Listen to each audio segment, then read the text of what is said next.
أعوذ بالله من الشيطان الرجيم بسم الله الرحمن الرحيم السلام عليكم ورحمة الله وبركاته إن الحمد لله نحمده ونستعينه ونستهديه ونؤمن به ونتوكل عليه ونعوذ بالله من شرور أنفسنا ومن سيئات أعمالنا من يهده الله فلا مضل له ومن يضلل فلا هادي له أشهد أن لا إله إلا الله وأشهد أن محمدا عبده ورسوله اللهم صل وسلم وبارك على سيدنا محمد وعلى آله ومن تبعه بإحسان إلى يوم الدين قالوا سبحانك لا علم لنا إلا ما علمتنا إنك أنت العليم الحكيم ولا حول ولا قوة إلا بالله العلي العظيم. قال الله سبحانه وتعالى في القرآن الكريم بعد أن أعوذ بالله من الشيطان الرجيم ومن أحسن قولا ممن دعا إلى الله وعمل صالحا وقال إنني من المسلمين Sadaqallahul Azim. Amma ba'd. Muslimin, muslimat, hadirin dan hadirat, tuan-tuan dan puan-puan, mudah-mudahan dirahmati Allah. Alhamdulillah, pertama dan selamanya kita rafakkan setinggi-tinggi rasa syukur kepada Allah dengan izinnya dapat sama-sama kita hadir ke rumah Allah menunaikan salat fardu maghrib secara berjamaah. Dan alhamdulillah, pada malam ini kita dah masuk awal bulan Zulqa'dah, yang mana Zulqa'dah ini para hadirin sekalian termasuk di antara bulan-bulan haram yang dijelaskan oleh Nabi sallallahu alaihi wasallam ketika mana menafsirkan firman Allah Subhanahu wa taala dalam surah At-Taubah pada ayat 36, ketika mana Allah Subhanahu wa taala menyebut tentang bulan-bulan Ithna Ashara Syahra, kan 12 bulan dalam setahun, minha arba'atun hurum. Jadi daripada 12 bulan setahun ni ada 4 bulan yang Allah sebut 4 bulan haram. Maka tuan-tuan sekalian, kita maklum dalam Al-Quran tidaklah dijelaskan semua, melainkan biasanya Al-Quran datang dalam bentuk ijmali, dalam bentuk yang umum. Maka ditafsirkan oleh Nabi sallallahu alaihi wasallam kepada para sahabat, apakah itu 4 bulan haram? Maka kata Nabi sallallahu alaihi wasallam, thalathun mutawaliyat. 4 bulan haram ni para hadirin sekalian, iaitu 3 bulan yang berturut-turut: Zulqa'dah, Zulhijjah dan Muharram. Dan satu lagi Nabi sebut wa Rajab mudhar baina Jumadi wa Sya'ban, iaitu bulan Rajab yang berada di antara bulan Jumadi dan juga bulan Sya'ban.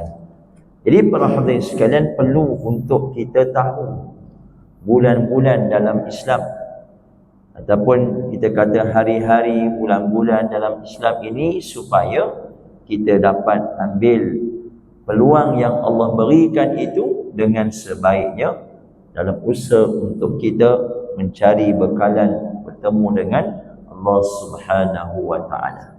Para hadirin sidang jemaah, mudah-mudahan dirahmati Allah. InsyaAllah pada malam ini kita nak menyambung berkenaan dengan kisah Al-Quran Teladan Insan, dan insyaAllah pada malam ini kita masuk kisah kelahiran Nabi Isa alaihi salam. Yang mana tuan-tuan sekalian, kisah kelahiran Nabi Isa ni di antara kisah yang masyhur. Sebagaimana yang kita sebut sebelum daripada ini, iaitu tidak semua kisah Rasul itu diceritakan Allah di dalam Al-Quran. Maknanya Rasul yang jumlahnya ramai, sebahagian menyebut 313 orang Rasul, maka tidak semua Allah ceritakan kisah mereka. Kemudian bila Allah ceritakan kisah seseorang Rasul, tidaklah Allah menceritakan daripada kelahiran sehingga kewafatan. Maknanya ada sebahagian sahaja yang Allah ceritakan kisah hidup mereka, kerana lebih tertumpu kepada perkara dakwah yang disampaikan oleh Rasul-Rasul yang diutuskan Allah. Jadi termasuk tuan-tuan kisah Nabi Isa alaihi salam yang masyhur berkenaan dengan kisah kelahiran Nabi Isa, yang mana dalam buku ni para hadirin sekalian kita bahagikan kepada 3 fasa yang sangat penting untuk kita faham, iaitu fasa sebelum, yang kedua fasa semasa, dan yang ketiga fasa selepas. Jadi malam ni insya-Allah kita akan fokus kepada fasa sebelum.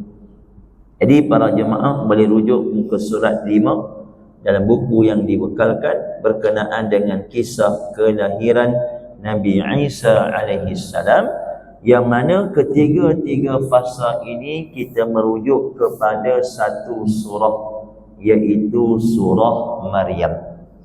Jadi surah Maryam ni tuan-tuan sekalian antara surah yang istimewa.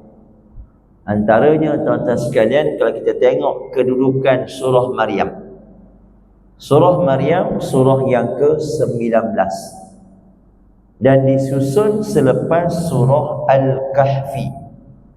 Kan dari sudut kita kata tertibus suwar, susunan surah di dalam Al-Quran, pertama kita faham susunan itu datangnya daripada Allah. Jadi susunan surah pertama Al-Fatihah, Al-Baqarah, Ali Imran, An-Nisa, Al-Ma'idah sampailah An-Nas 114. Maka susunan itu bukan daripada Nabi. Dan susunan itu juga bukan mengikut kita sebut tertib nuzulil Quran. Maknanya bukan mengikut susunan turunnya Al-Quran. Surah yang turun dulu didahulukan, yang kemudian dikemudiankan. Jadi itu bukan kaedah susunan surah di dalam Al-Quran. Kalau kita faham begitu, pastilah surah yang pertama surah Al-Alaq. Kan, Iqra bismi rabbikal ladzi khalaq. Tetapi Allah Subhanahu wa taala letakkan surah yang pertama surah Al-Fatihah. Jadi kalau kita tengok pada kedudukan surah Maryam, ianya letak selepas surah Al-Kahfi. Dan susunan ini datang dalam bentuk mukjizat. Kerana Quran itu merupakan mukjizat, termasuk berkenaan dengan susunan surah. Sebab itu sebagai contoh, kalau tuan-tuan ada kitab Al-Tafsir Al-Munir susunan almarhum Profesor Dr. Wahbah Zuhaili, kan antara kitab tafsir yang sangat baik tuan-tuan sekalian, khususnya zaman zaman contemporary ni. Jadi di antara kita sebut mumayyizat, di antara keunikan, keistimewaan tafsir ini, pengarang membawa kita untuk memahami bagaimana at-tarabut, kaitan di antara surah dengan surah yang lain. Contoh tuan-tuan sekalian, bila kita baca surah Al-Kahfi, habis baca surah Al-Kahfi kita akan masuk surah surah Maryam. Maka ada kaitan di antara Al-Kahfi dan juga Maryam. Antara kaitannya para hadirin sekalian, iaitu pada kisah-kisah yang ajaib. Orang panggil kisah gharib, kisah yang aneh, kisah yang ajaib yang Allah ceritakan. Di mana dalam surah Al-Kahfi, tuan-tuan, bagaimana kita baca surah Al-Kahfi setiap minggu, pada hari Jumaat pasti kita akan bertemu dengan 4 kisah dalam surah Al-Kahfi. Kisah yang ajaib. Pertama, kisah Ashabul Kahfi. Kemudian kisah Sahibul Jannatain. Yang ketiga, kisah Nabi Musa, Nabi Khidir. Yang keempat, kisah Zulkarnain. Habis surah Al-Kahfi, kita pun masuk surah Maryam. Di mana surah Maryam ada 2 lagi kisah ajaib. Pertama, kisah kelahiran Nabi Yahya, anak kepada Nabi Zakaria. Kemudian selepas itu Allah cerita tentang kisah kelahiran Nabi Isa. Jadi ini tuan-tuan sekalian bagaimana kedudukan surah Maryam. Dan pasti kita memahami setiap surah dia ada keistimewaan yang tersendiri. Jadi termasuk surah Maryam, antara kita kata kandungan yang utama berkenaan dengan kisah kelahiran Nabi Isa alaihi salam. Allah Subhanahu wa taala berfirman. Tuan-tuan nampak ke ayat tu? Cuba tengok ayat tu. Kalau nampak, saya nak ajak kita baca ayat yang pertama, iaitu ayat 17 surah Maryam. Jadi insya-Allah saya baca, kemudian tuan-tuan boleh ikut. A'udzu billahi minasy syaithanir rajim.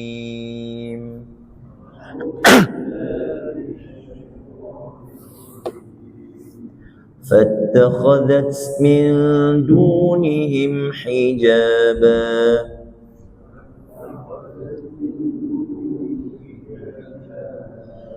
فأرسلنا إليها روحنا فتمثل لها بشرا سويا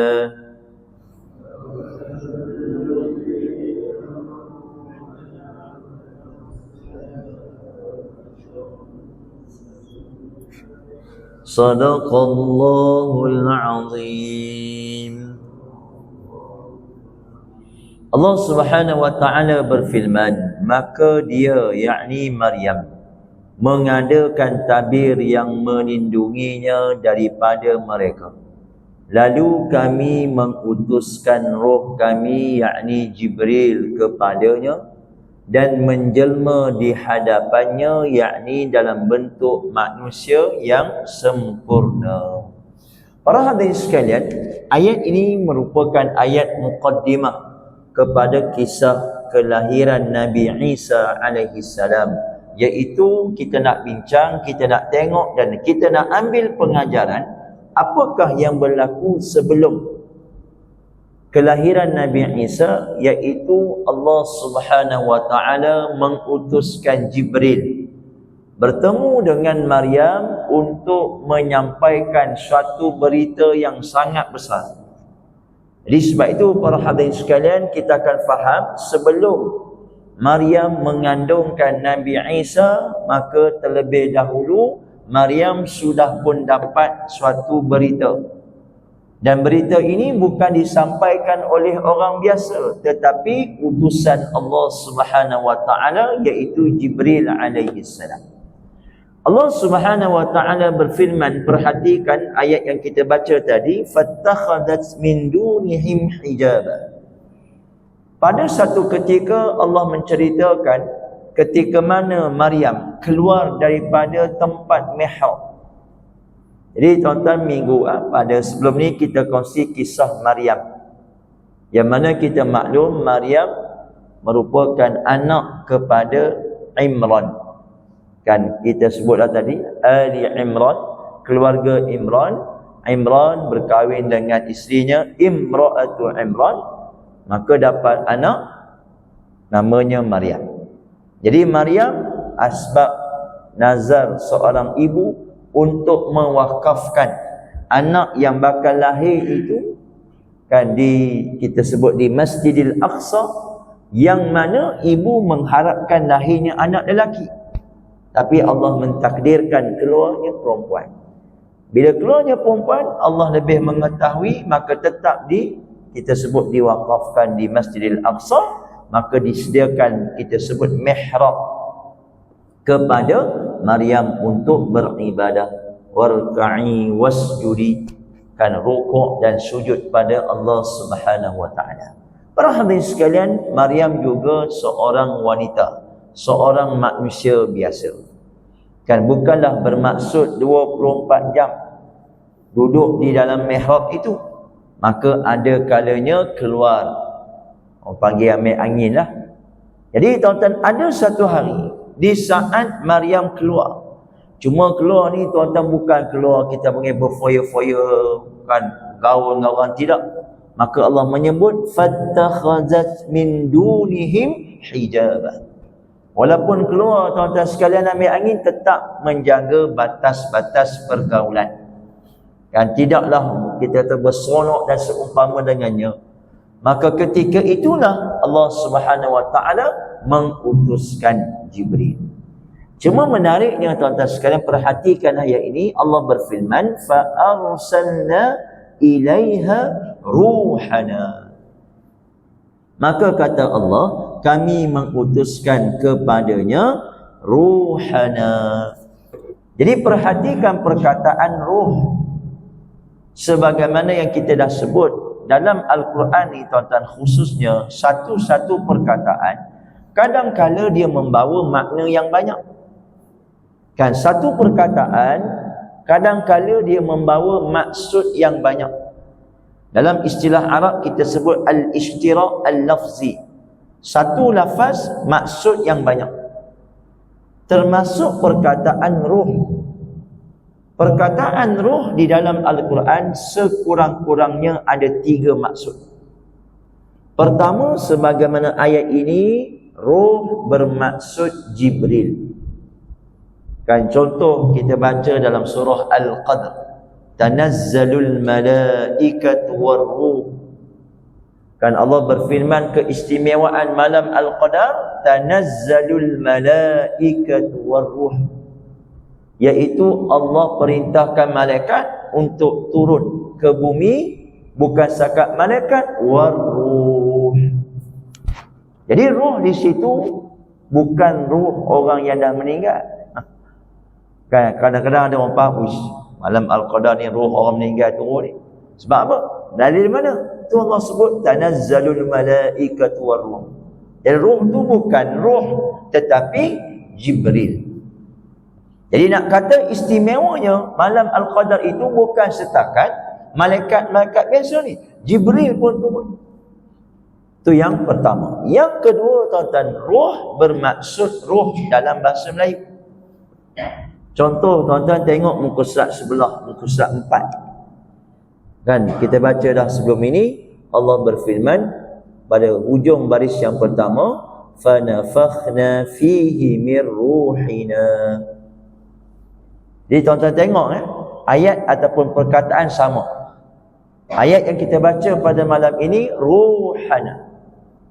Ayat dalam surah At-Tahrim ruhina. Maknanya ruh kami.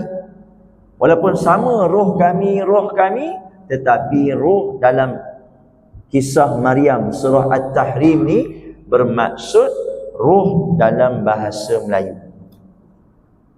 Kan dalam Al-Quran ayat lain Allah menyebut yas'alunaka 'anir ruh. Qulir ruh min amri rabbi. Wahai Muhammad, mereka bertanya kepada kamu tentang ruh. Katakanlah kepada mereka, urusan ruh ni urusan Tuhan. Jadi ruh ni kita pun tak tahu. Tanya macam mana ruh ni masuk, keluar macam mana, wallahu a'lam. Itu yang kedua. Ruh yang ketiga maksudnya tuan-tuan sekalian wahyu. Kalau tuan-tuan merujuk nanti surah Ghafir pada ayat 17 ataupun 18, Allah menyebut berkenaan dengan ruh wahyu yang Allah berikan kepada malaikat-malaikat Allah Subhanahu wa taala. Maknanya tuan-tuan sekalian, nak bagi faham kepada kita, perkataan dalam bahasa Arab khususnya di dalam Al-Quran kadang-kala dia membawa makna yang banyak.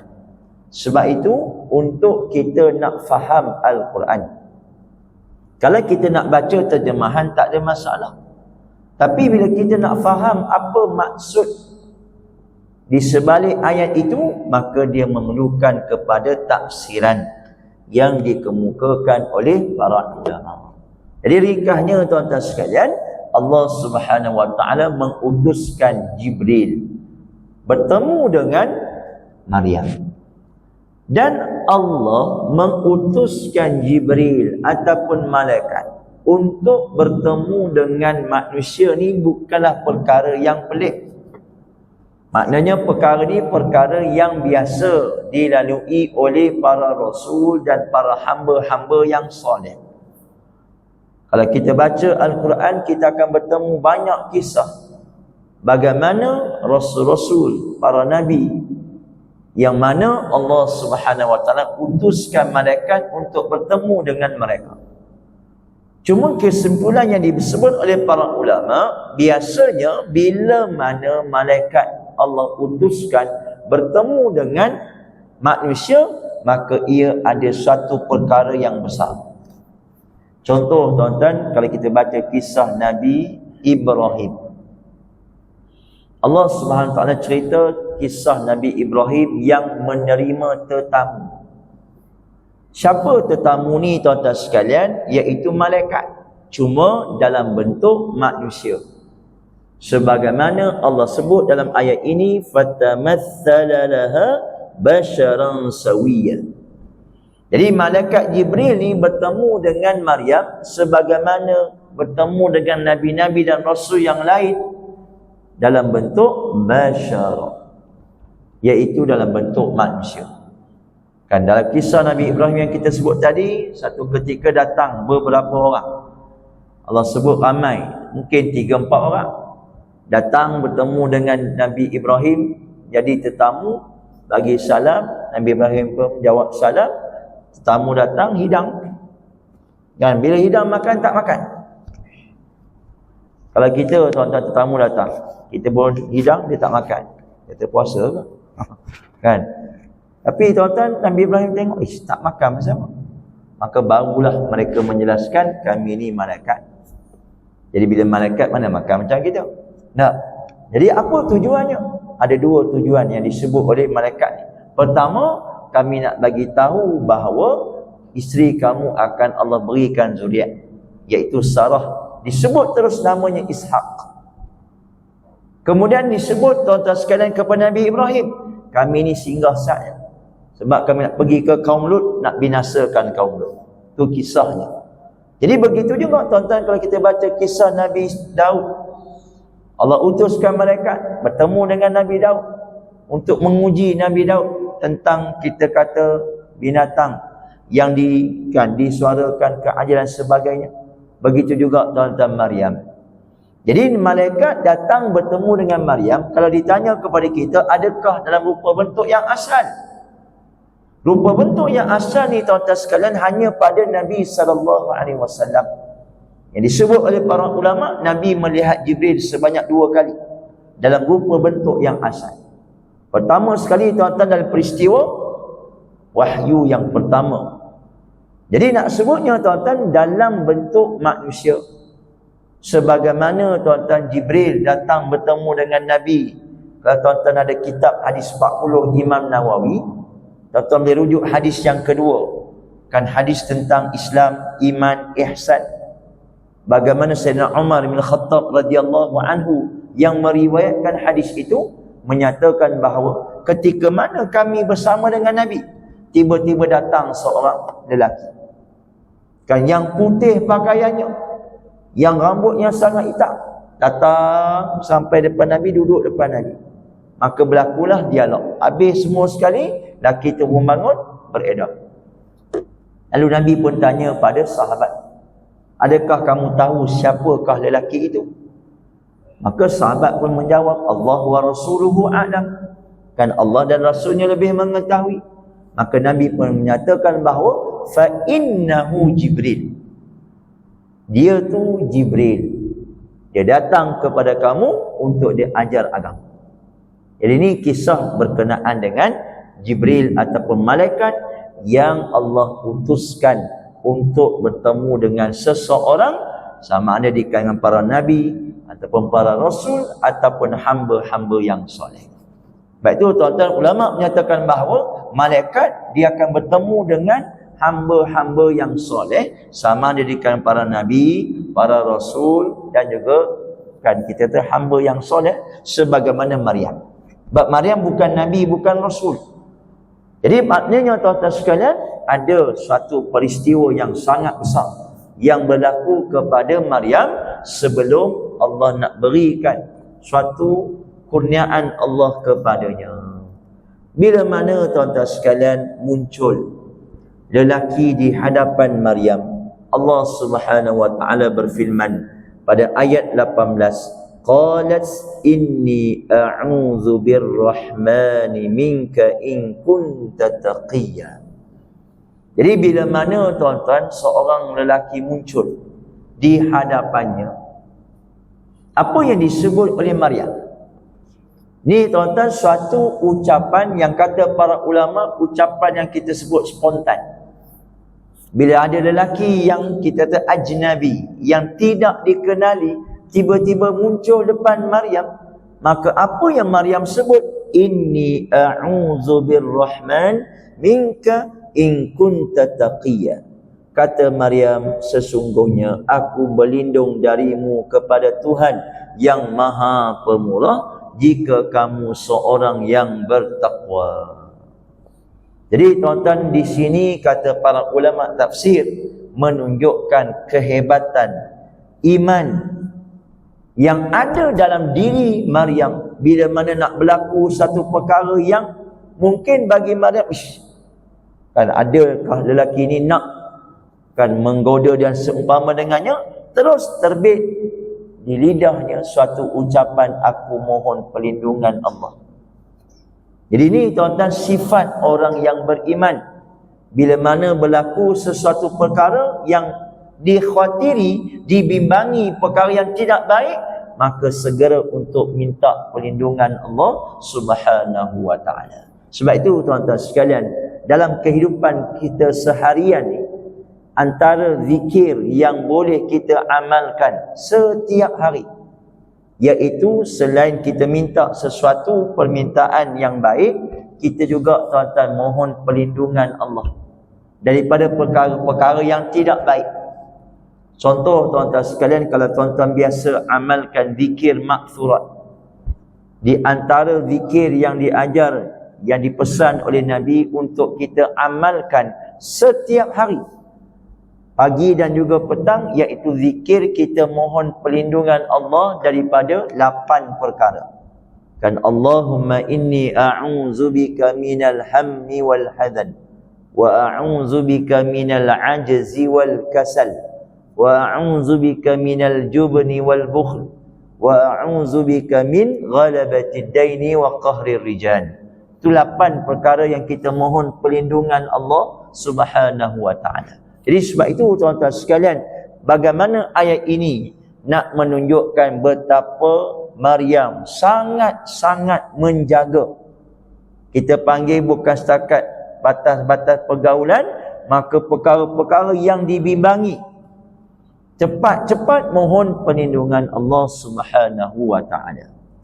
Maka bila mana tuan-tuan Maryam berkata sedemikian, qala innama ana rasulu rabbik li ahaba laki ghulaman zakiyya. Bila mana Maryam menyatakan sedemikian, dan malaikat Jibril tahu tuan-tuan sekalian, Maryam berada dalam keadaan yang terkejut. Kan terkejutlah, sebab Maryam memang biasa berada dalam mihrab, tak diganggu oleh orang, hanya diawasi oleh Nabi Zakaria.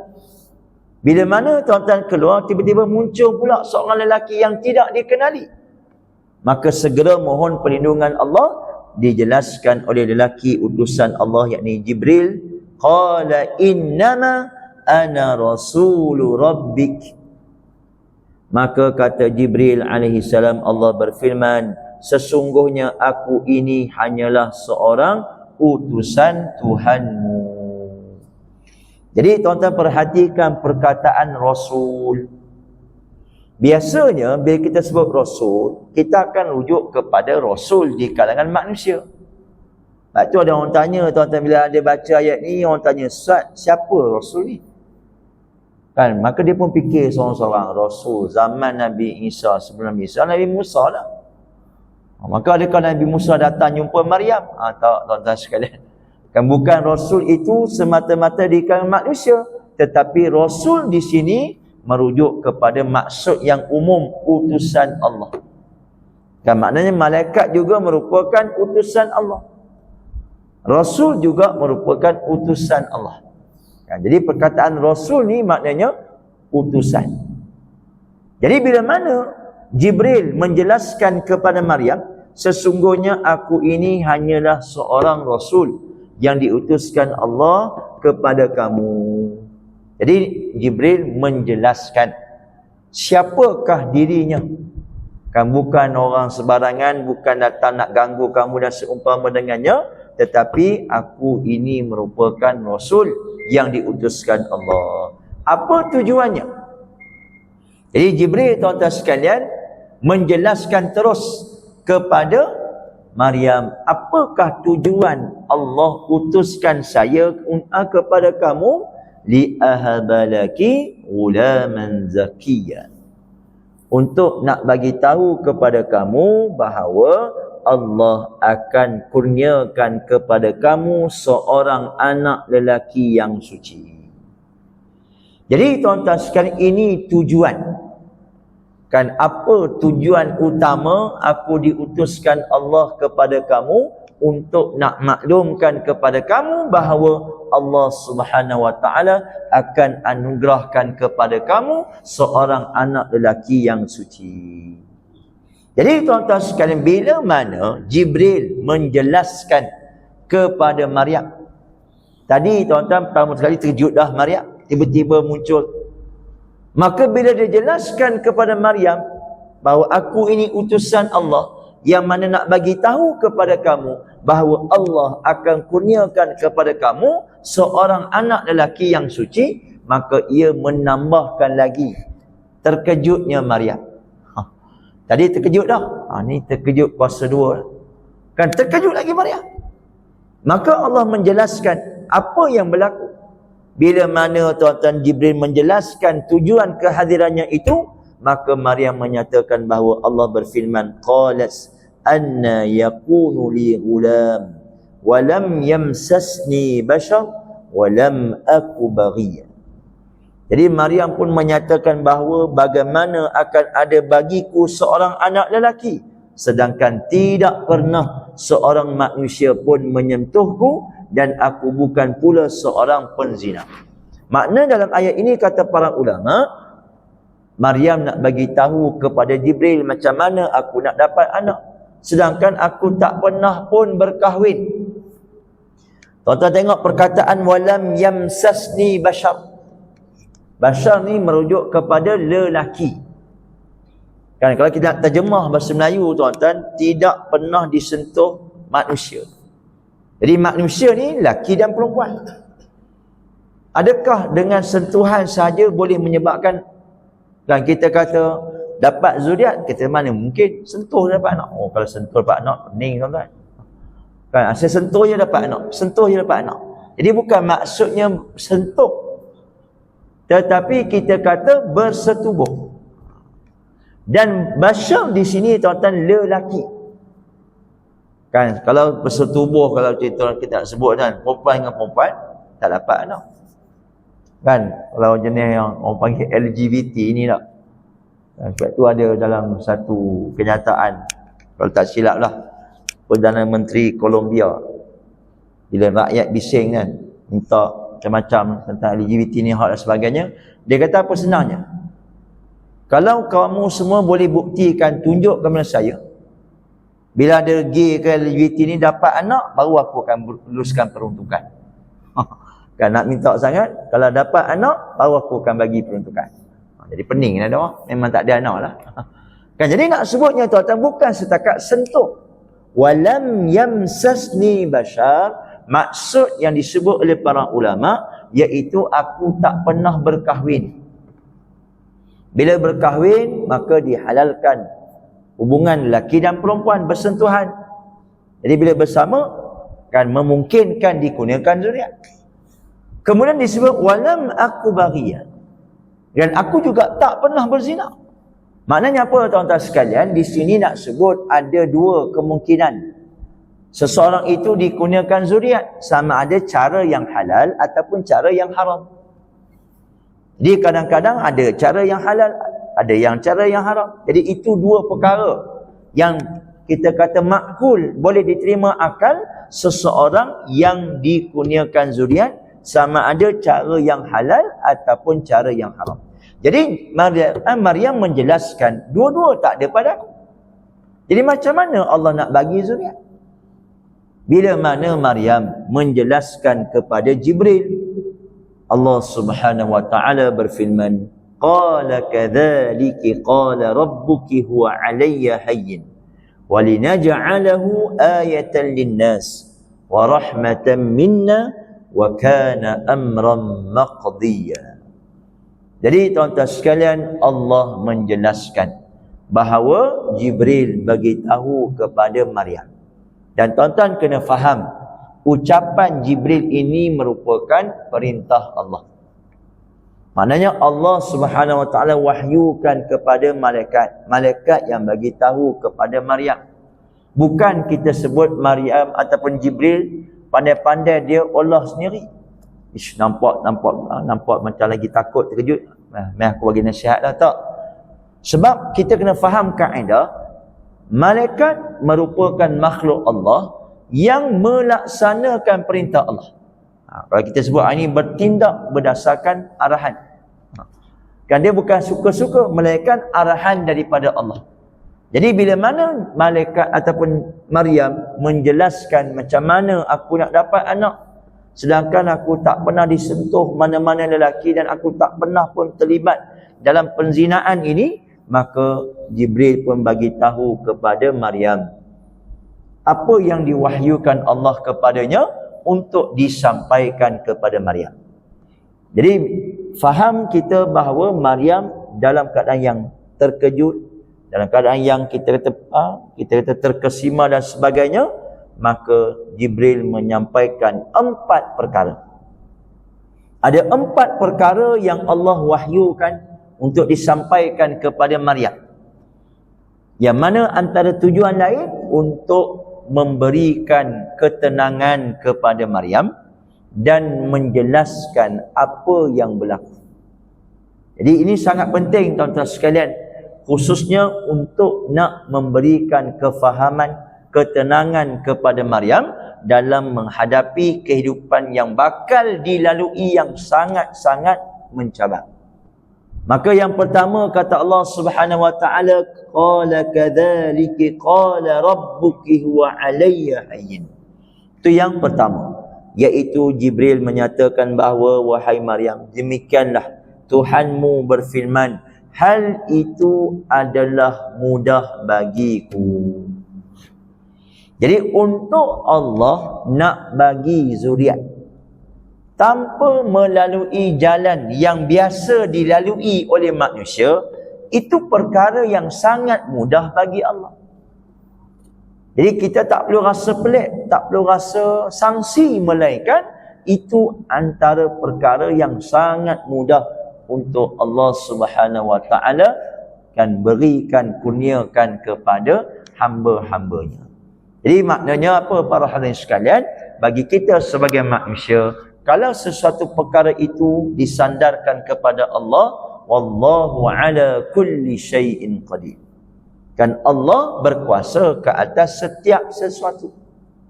Maka Jibril menjelaskan yang pertama, itu adalah perkara yang mudah bagi Allah, yang kamu tak perlu rasa pelik, yang kamu tak perlu rasa sangsi terhadapnya, kerana perkara itu dalam kita sebut kekuasaan Allah Subhanahu wa taala. Yang kedua kata Jibril kepada Maryam, walinaj'alahu ayatan linnas. Kata Allah Subhanahu wa taala, Jibril bagi tahu kepada Maryam agar dapat kami menjadikan suatu tanda bagi manusia. Jadi tuan-tuan perhatikan perkataan ayatan linnas. Perkataan ayah kita biasa terjemah tanda ataupun bukti. Kan, tanda-tanda kekuasaan Allah. Jadi kita faham bila sebut ayah di dalam Al-Quran ni biasanya merujuk kepada tanda-tanda kekuasaan Allah. Yang mana tanda-tanda kekuasaan Allah ni terlalu banyak. Mana perkara yang menunjukkan kekuasaan Allah.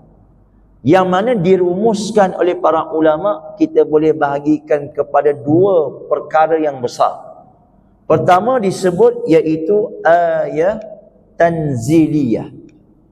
Ayat-ayat Allah melalui tanziliyah. Maknanya yang diturunkan, yakni Al-Quran. Jadi bila sebut tuan-tuan tanda-tanda kekuasaan Allah dalam Al-Quran ni, ayat ni pertama ada kalanya merujuk kepada ayat-ayat tanziliyah, yakni yang diturunkan. Yang kedua, ayat-ayat takwiniyah. Takwin maknanya yang dibentuk, yang dicipta, yang diuruskan. Macam kita biasa sebut tuan-tuan, tanda-tanda kekuasaan Allah adanya alam ni. Jadi sebut alam ni banyak lah. Termasuk pada penciptaan manusia. Kan, penciptaan makhluk, khususnya manusia, adanya tanda-tanda kekuasaan Allah. Maka dalam ayat ini Allah berfirman, walinaj'alahu ayatan linnas. Bila mana Allah berikan kamu zuriat, seorang anak lelaki, maka ia akan melengkapkan lagi tanda-tanda kekuasaan Allah pada penciptaan manusia. Yang mana kata para ulama, pada penciptaan manusia ada 4. Kan ada 4 perkara, 4 jenis yang ada pada penciptaan manusia. Yang pertama iaitu penciptaan Nabi Adam. Jadi tuan-tuan, penciptaan manusia ni pertama Nabi Adam. Yang mana Adam tidak ada sumber, lelaki ataupun perempuan. Lalu disebab itu disebut Abul Bashar. Yang kedua kata para ulama, penciptaan Hawa. Hawa tuan-tuan sekalian kalau ditanya hanya bersumberkan Adam. Tidak ada perempuan. Yang ketiga penciptaan Nabi Isa. Yang mana Isa hanya bersumberkan perempuan, tidak ada lelaki. Kan Adam tadi tak ada sumber lelaki perempuan. Hawa bersumberkan lelaki. Kan Nabi Isa bersumberkan perempuan. Yang keempat, kita sebagai manusia biasa, yang sumbernya lelaki dan perempuan. Jadi itu melengkapkan lagi kata para ulama penciptaan manusia, tanda-tanda kekuasaan Allah. Kemudian yang ketiga, Allah berfirman wa rahmatan minna. Bila mana Allah Subhanahu wa taala jadikan, kurniakan kamu zuriat, ia untuk nak memberikan rahmat kepada manusia daripada Allah Subhanahu wa taala. Kenapa tuan-tuan sekalian? Kerana zuriat yang Allah nak bagi kepada Maryam ini bukanlah manusia biasa, tetapi seorang rasul. Jadi bila rasul diutuskan kepada manusia, ia memberikan rahmat. Kan sebagaimana Allah menegaskan wa ma arsalnaka illa rahmatan lil alamin. Jadi bila Allah utuskan rasul, maka ia memberikan rahmat. Yang paling istimewa, Allah utuskan Rasul sallallahu alaihi wasallam untuk memberikan rahmat sekalian alam. Jadi kalau rasul tu khususnya pada umat-umatnya. Jadi merahmah, memberikan rahmat, kita kata kurniaan Allah kepada hamba-hambanya. Dan yang keempat, kata Allah Subhanahu wa taala, wa kana amran maqdiya. Maka Jibril bagi tahu kepada Maryam bahawa hal itu adalah perkara yang telah pun ditetapkan Allah. Jadi Jibril nak tenangkan hati Maryam bahawa perkara ini merupakan perkara yang telah pun ditetapkan Allah. Bagi kita sebagai orang yang beriman, apa sahaja yang telah ditetapkan Allah, kita sebut tuan-tuan yang ditakdirkan Allah, maka kita sebagai orang yang beriman mesti meletakkan keyakinan bahawa ia adalah perkara yang baik. Walaupun kadang-kala kita berfikir sebaliknya.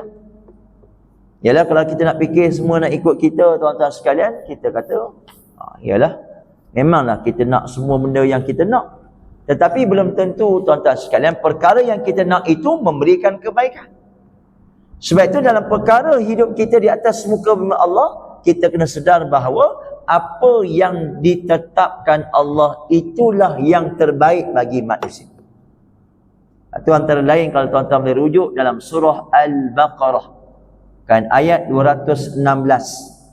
Allah Subhanahu wa taala menyebut berkenaan dengan suatu panduan hidup. Dia ada satu buku, tuan-tuan mungkin saya pernah kongsikan, buku dalam bahasa Arab telah pun diterjemah dalam bahasa Melayu, iaitu tajuknya 50 kaedah kehidupan dalam Al-Quran. Kalau tuan-tuan rajin baca, tuan-tuan boleh belilah. Kalau tak rajin baca pun boleh beli juga. Kan, beli dulu tuan-tuan. Kata Tok Guru, saya beli je buku.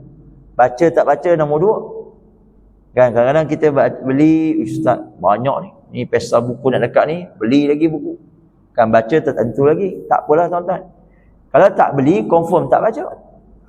Tak. Kalau beli tu adalah orang panggil dia punya keberangkalian tu nak baca. Jadi nak sebutnya dalam buku ni 50 kaedah kehidupan Al-Quran. Fadil Dr. Umar Abdullah, seorang pensyarah di Arab Saudi, dalam buku tu tuan-tuan sekalian dihimpunkan 50 ayat Al-Quran yang menjadi kaedah al-hayah, kehidupan, kaedah dalam kehidupan.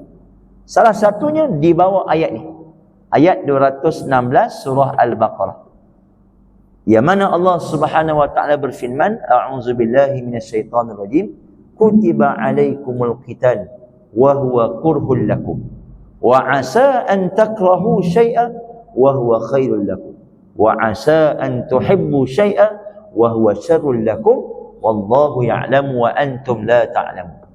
Allah berfirman, difardukan kepada kamu al-qital, yakni perang. Dan perang itu Allah sebut wa huwa kurhul lakum, perkara yang kamu tak suka. Kan, contoh tuan-tuan, perang Iran, US dan sebagainya, kita pun tak suka. Sebab pun tak suka? Macam-macam lah. Minyak naik, macam-macam. Jadi tuan-tuan sekalian, kita tak suka. Walaupun perkara itu memang kita tak suka, tapi ada kebaikan. Maka Allah sebut pada ayat, pada lanjutan ayat tu, wa asa an takrahu syai'a wa huwa khairul lakum. Dalam hidup ni tuan-tuan sekalian, ada perkara yang mungkin kita tak suka, tapi benda tu baik bagi kamu. Dan ada perkara yang kamu suka, tapi itu buruk bagi kamu. Maka kaedahnya tuan-tuan, wallahu ya'lamu wa antum la ta'lamun. Allah mengetahui apa yang kamu tak tahu. Maka dirumuskan oleh para ulama, iaitulah keputusan Allah itu yang terbaik. Jadi Jibril nak bagi tahu kepada Maryam, ini bukanlah keputusan sesiapa, melainkan ini merupakan ketetapan daripada Allah. Maka sebagai orang yang beriman, kamu mesti meletakkan keyakinan bahawa itu adalah perkara yang baik untuk kamu, kerana ianya datangnya daripada Allah Subhanahu wa taala. Para hadirin sidang jemaah, mudah-mudahan dirahmati Allah. Setelah itu, apa yang berlaku, insya-Allah kita akan kongsikan pada pertemuan akan datang, iaitu episod kelahiran Nabi Isa pada fasa semasa. Jadi apa yang berlaku selepas itu, nanti insya-Allah kita akan kongsikan pada pertemuan akan datang, di saat-saat kelahiran Nabi Isa alaihi salam. Ada peristiwa-peristiwa yang menarik yang boleh kita kongsikan dan kita ambil pengajaran daripadanya. Mudah-mudahan Allah Subhanahu wa taala panjangkan umur kita dan murahkan rezeki kita, kesihatan kita, insya-Allah, untuk kita nak sambung kisah kelahiran Nabi Isa pada pertemuan akan datang, insya-Allah. Wallahu alam. Apa yang baik itu datang dari Allah Subhanahu wa taala, yang lemah dan kurang itu atas kelemahan diri saya sendiri. Tuan-tuan sidang jemaah sekalian, ada sedikit pengumuman yang saya nak kongsikan, iaitu berkenaan dengan program korban dan akikah di Kemboja. yang biasa kita buat pada setiap tahun. Di tahun ni kita teruskan lagi bagi tuan-tuan yang nak sertai bahagian korban ataupun akikah di Kemboja, satu bahagian RM420. Jadi tuan-tuan, detailnya nanti saya akan forwardkanlah poster. InsyaAllah mudah-mudahan ada yang tuan-tuan yang ingin sertai, kita alu-alukan dalam usaha untuk kita nak mendapat keberkatan dan keridaan Allah Subhanahu wa taala, insya-Allah. Wallahu alam. A'udzubillahi minasyaitonir rajim. Bismillahirrahmanirrahim. Alhamdulillahirabbil alamin. Wassalatu wassalamu ala asyrafil anbiya wal mursalin wa ala alihi wa sahbihi ajma'in. Allahumma ja'alna hadha jam'an marhuma wa tafarruquna min ba'dihi tafarruqan ma'suma. Rabbana zidna 'ilma warzuqna fahma wa 'amalan salihan mutaqabbala. Wa sallallahu ala sayyidina Muhammad wa ala alihi wa sahbihi ajma'in. Walhamdulillahi rabbil alamin. Subhanakallahumma wa bihamdik nashhadu an la ilaha illa anta astaghfiruka wa natubu ilaik. Aqulu qawli hadha wa astaghfirullahal azim li wa lakum. Wassalamu alaikum warahmatullahi wabarakatuh.